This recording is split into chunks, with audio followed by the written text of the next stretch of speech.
Lord Kapila's teachings to his mother Devahuti.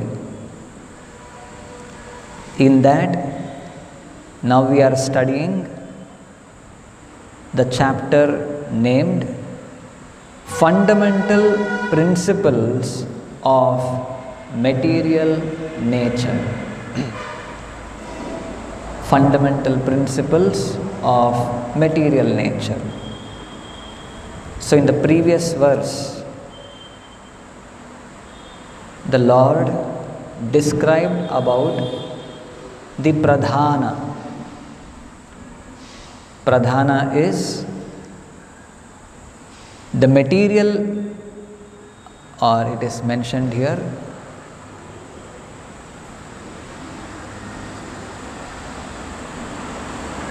the condition of material nature immediately previous to its manifestation is called Pradhana. So now we are seeing the manifested material nature around us. So we are also composed through that. That stage before this manifestation takes place. The word used is avyakta, unmanifested stage, is called Pradhana. So what does this Pradhana constitute? That we are seeing in today's verse. Panchabhihi panchabhir brahma chaturbhir dashabhis tatha etat chaturvimshatikam ganam pradhanikam viduhu. The aggregate of these 24 elements consists Pradhana. So Pradhana means it's a combination or the aggregate of 24 elements. So what are these 24 elements? The division goes like this: 5 plus 5 plus 4 plus 10. Panchabhihi, panchabhihi, chaturbhihi, dashabhihi. 5, 5, 4 and 10. So put together, etat chaturvimshatikam. Total 24 elements constitute ganam. Ganam means aggregate. Pradhanikam viduhu is known as Pradhana. So now what are these 5, 5, 4 and 10? That description we find in the next verse. Mahabhutani panchaiva bhur apo agnir marun nabaha tanmatrani cha tavanti gandhadini matani me. There are 5 gross elements, namely earth, water, fire, air and ether. There are also 5 subtle elements: smell, taste, color, touch and sound. So here we are seeing panchabhihi panchabhihi. 5 gross elements: bhumi, apa, anala, vayu, kham.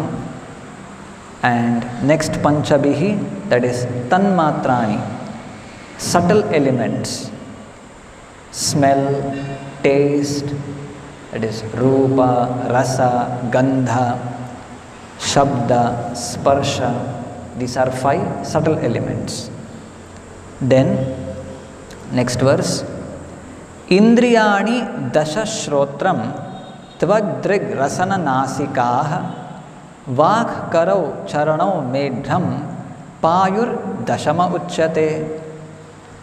The senses for acquiring knowledge and the organs for action number 10, namely the auditory sense. Auditory sense is ears. sense of taste, the tongue, the tactile sense, skin for touch, the sense for sight, eyes, the sense of smell, the active organ for speaking, the active organs for working, and those for traveling, generating, and evacuating. The five, what we call knowledge acquiring senses, and the five working senses, put together 10. So total 20. And then Mano buddhir ahankaras chittam iti antaratmakam chaturdha lakshyate bhedo vritya lakshana rupaya. The internal subtle senses are experienced as having four aspects in the shape of mind, intelligence, ego, and contaminated consciousness. Distinctions between them can be made only by different functions, since they represent different characteristics. So these are the four internal senses. So all these put together, 24, comprises of pradhana. So now, in the purport to this verse, Srila Prabhupada mentions, according to Bhagavad Gita, the sum total of the 24 elements described herein is called the Yonir Mahad Brahma. So where is it mentioned in the Bhagavad Gita about Yonir Mahad Brahma? That is in the 14th chapter, text 3. Mama Yonir Mahad Brahma Tasmin Garbham Dadamyaham Sambhavaha Sarva Bhutanam Tato Bhavati Bharata. Krishna says there, the total material substance called Brahman is a source of birth, and it is that Brahman that I impregnate, making possible the births of all living beings, O son of Bharata. So this is the description, what we can understand through this verse. Kapila Muni has begun to speak about the fundamental principles of this material nature. So these things comprise the fundamental principles. In fact, the division of sarga, visarga, sthana. So this is the part of the sarga, primary creation by the Supreme Lord we are seeing.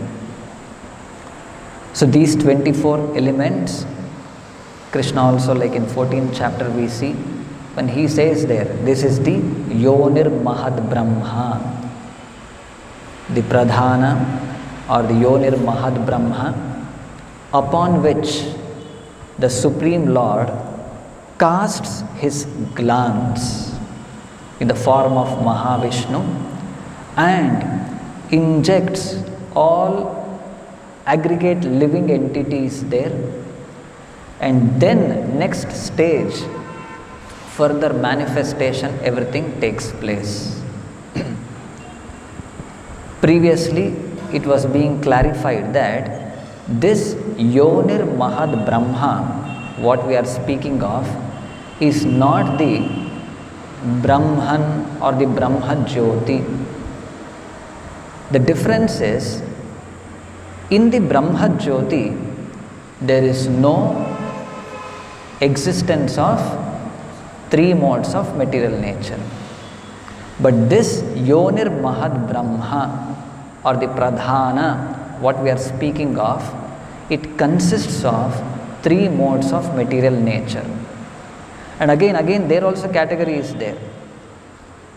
In the Pradhana, that stage, these three modes of material nature is in equilibrium. They are not active. The next stage, Mahat Tattva, wherein all different combinations, activities starts, and then it gives rise to the material manifested nature as we see today.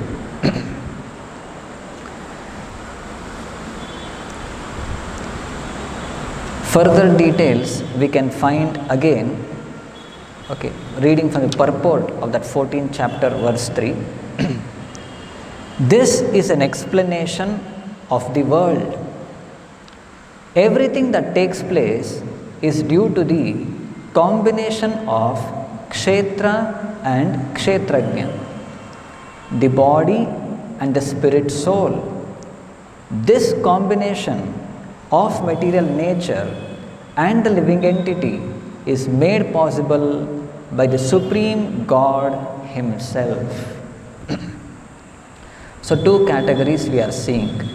One is Kshetra, another Kshetrajna. So all these things what we are speaking of now, Panchabi, total 24 elements. This comprises what? Kshetra or Kshetrajna. This is the Kshetra. This is the Kshetra. Kshetrajna is the living entity. So again reference we can see in the 7th chapter. Bhumirapo nalo vayu kammano buddhirevacha ahankara iti ame bhinna prakriti. This bhinna prakriti. And then apareyam tu itastu anyam prakritim viddhime param jiva bhutam mahabhaho yayedam dharyate jagat. So there is another superior energy of mind, and this through which the entire whatever these things are maintained.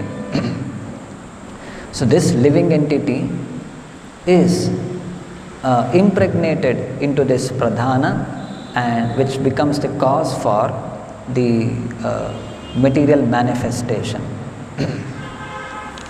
Now another point which Srila Prabhupada mentions in the purport of that verse in the 14th chapter is of Vrishchika Tandula Nyaya, scorpion and the rice.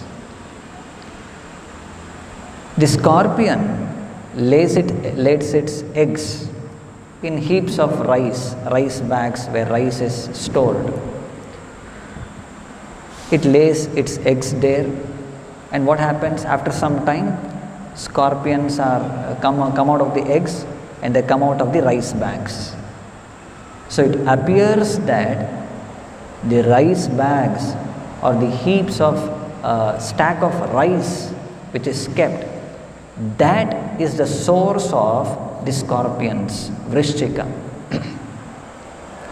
But is it that just you keep some rice bag and it gives rise to scorpions? No, this is not fact.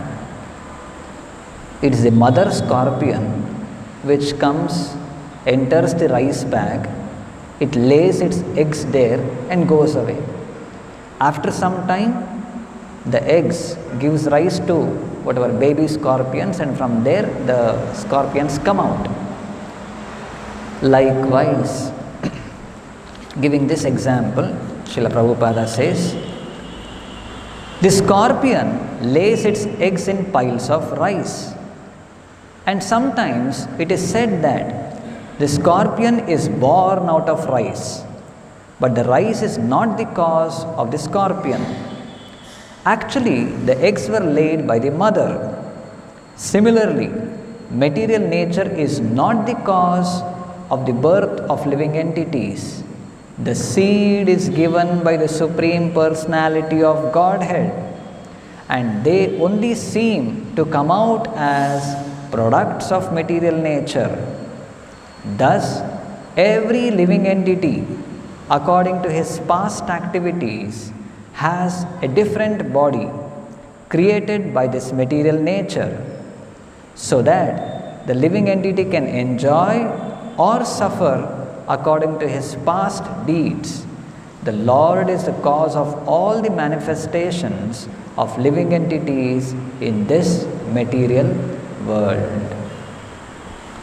So this is the viewpoint required for a devotee, to see the Supreme Lord's hand behind the creation. If we are not aware of this, what will happen? Where is God? There is no God. God is dead. Some theories, foolish, material, atheistic people, they bring forth. But as devotees, we should be aware, just because we are seeing many creations happening in this material world, somehow automatically it is happening.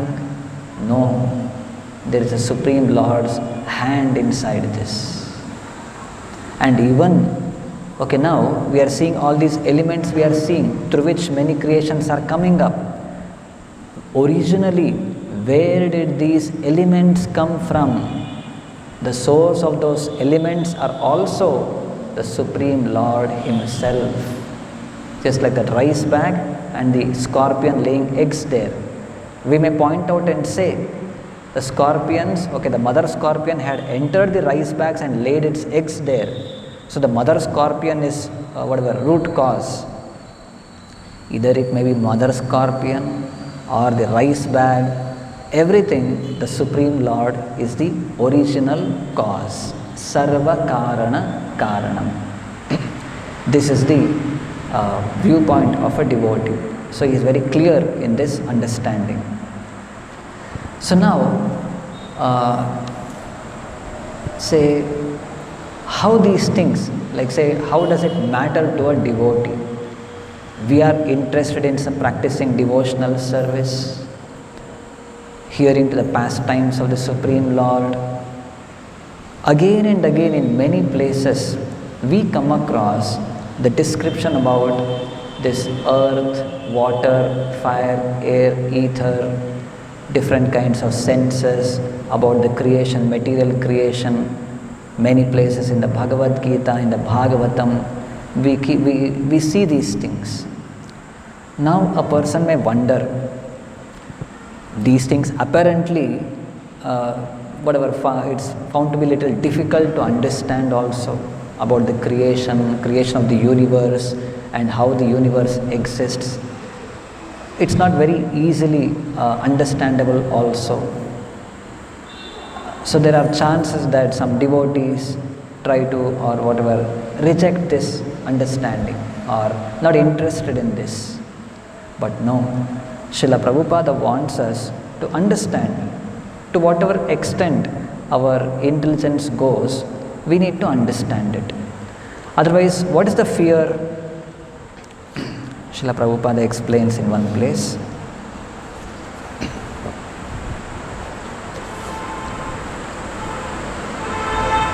Only when one understands the greatness of the Supreme Lord Sri Krishna properly, then only one can invest one's firm faith in Him.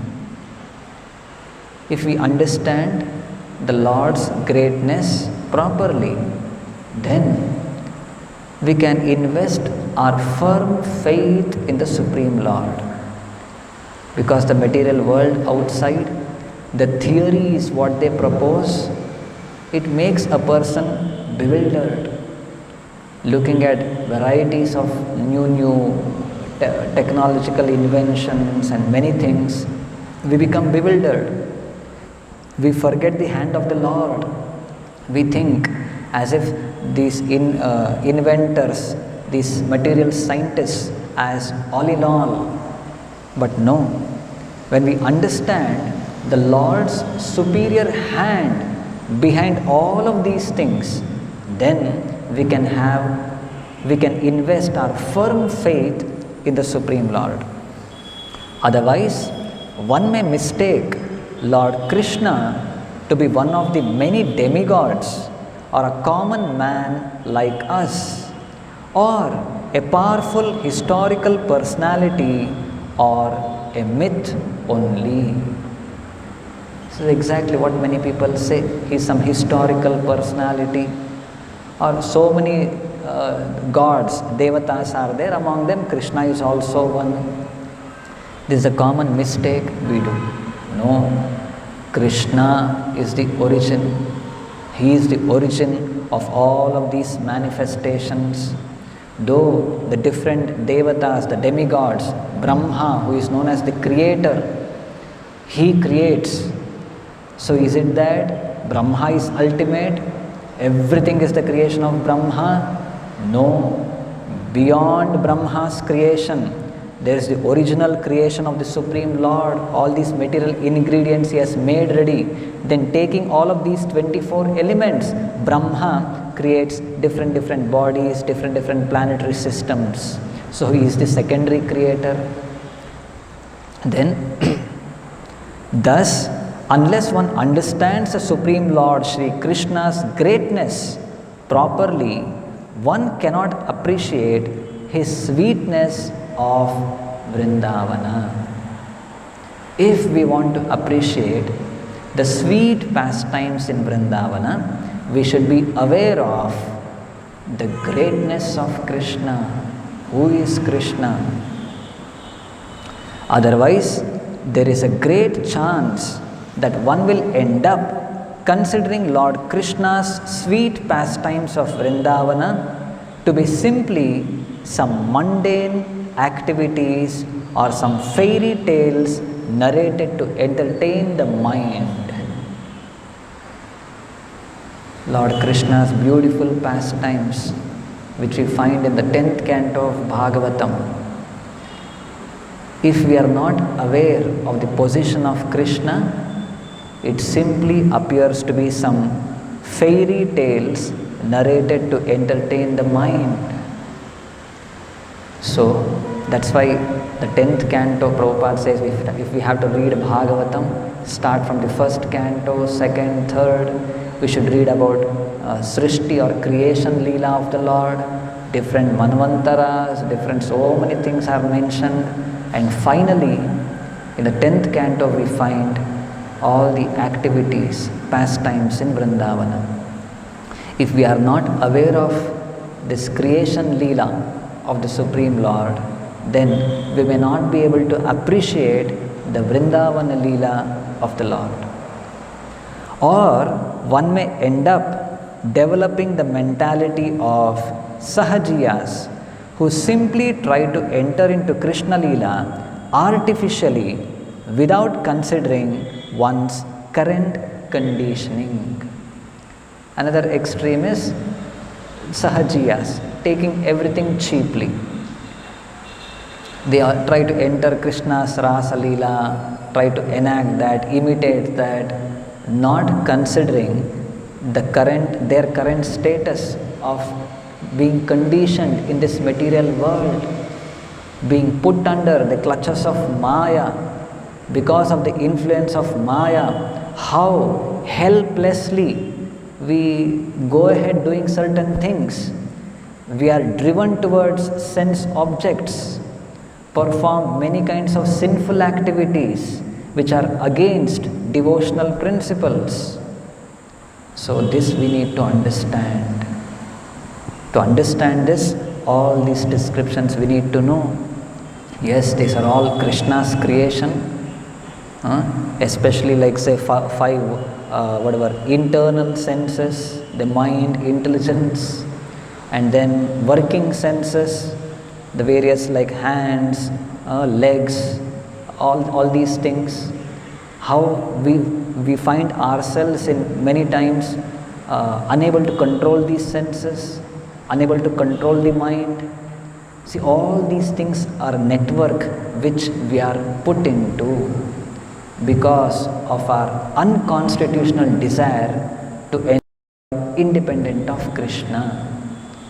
So this is our position now. So from this position, what next? We have to come out of the clutches of Maya. What needs to be done? We have to surrender to Krishna. Mayam etam tarantite, mam evaye prapadyate. Only when we surrender to Krishna, only then we'll be able to come out of the clutches of Maya. So Maya, through all these ingredients, this is how she is working. This entire Mahat Tattva is an expansion of Maya. In fact,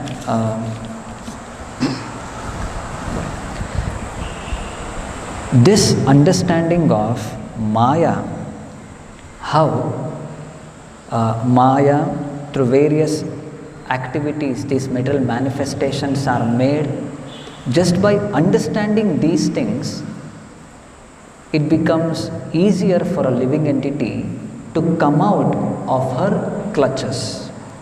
Continuously hearing about the activities of Maya in relation with the Supreme Lord. This verse we find in this last verse of chapter 7 in the second canto, Lord Brahma telling to Narada Muni. He says, Mayam varnayato amushya Ishwarasyanumodataha Shrinvataha Shraddhaya Nityam Mayayatma Namuhyati. Mayam Varnayato Amushya. Maya means the affairs of external energy. Varnayataha. Varnayataha means describing, hearing, all of these things. Amushya, that is in relation with the Supreme Lord. Ishwarasya Anumodataha, that is appreciating the acts of the Supreme Personality of Godhead. So when we look at Maya, we should appreciate the Supreme Lord, how powerful He is, how intelligent He is, the way He has created Maya, the purpose behind it. If we are aware of this, there will naturally grow appreciation towards the Supreme Personality of Godhead. Shrinvataha Shraddhaya Nityam. Nityam, daily or regularly. Shraddhaya, with faith. If a person hears about this external energy, Maya, in relation with Krishna, then what happens? Mayaya Atma Namuhyati. The Atma, the living entity, doesn't become engulfed by Maya or become illusioned by Maya. I'll read the translation. The Lord's activities in association with His different energies should be described, appreciated, and heard in accordance with the teachings of the Supreme Lord. If this is done regularly with devotion and respect, one is sure to get out of the illusory energy of the Lord. So this description, what we are seeing, the Pradhana, Mahat Tattva, the 5 gross elements, subtle elements, working senses, how by these combinations the metal manifestation has come out, all of these things, just by hearing this regularly, it helps a living entity to come out of the clutches of Maya.